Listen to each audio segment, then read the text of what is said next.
বগুড়ায় কিশোরীকে বিয়ে করতে না পারায় মেয়ের বাবা রিকশা চালক শাকিল আহমেদকে পিটিয়ে হত্যা করা হয়েছে।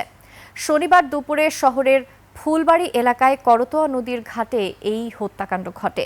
ঘটনার পরপরই অভিযুক্ত বগুড়া জেলা স্বেচ্ছাসেবক দলের সহ সাধারণ সম্পাদক জিতু ও তার এক সহযোগীকে গ্রেফতার করেছে পুলিশ।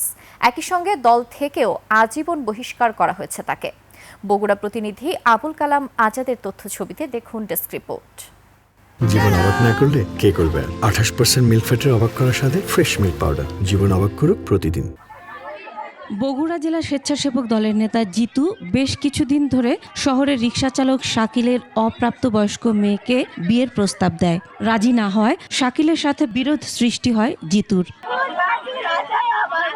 এ নিয়ে তাদের মধ্যে হাতাহাতির ঘটনাও ঘটেছে। এরই জেরে শনিবার দুপুর 12টার দিকে শাকিলের বাড়িতে হামলা চালিয়ে তাকে মারপিট করা হয়। পালিয়ে বোনের বাড়িতে গিয়েও রক্ষা হয়নি তার। বেদম মারপিট করে করতোয়ার ঘাটে ফেলে রেখে যায় জিতুরা। পরে শাকিলকে উদ্ধার করে স্থানীয় বগুড়া শহীদ জিয়াউর রহমান মেডিকেল কলেজ হাসপাতালে ভর্তি করা হয়। সেখানে বিকেল 5:30টায় মারা যান 14 বছরের ওই মেয়েটির বাবা।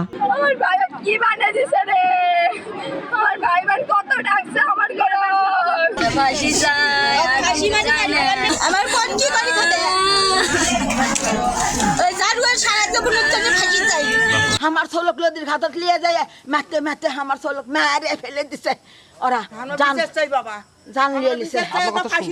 নৃশংস এই হত্যার পরপরই অভিযুক্ত বগুড়া জেলা স্বেচ্ছাসেবক দলের সহ সাধারণ সম্পাদক জিতু ইসলাম এবং তার সহযোগী মতিকে গ্রেফতার করেছে পুলিশ। চিহ্নিত সন্ত্রাসী জিতুর বিরুদ্ধে আনুমানিক আরও 4টি মামলা আছে।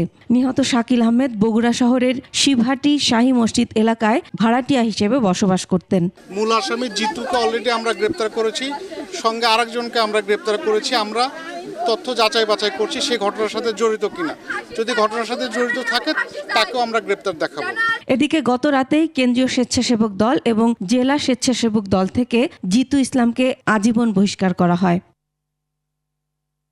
Masuma Lisa, desk report, 21 television.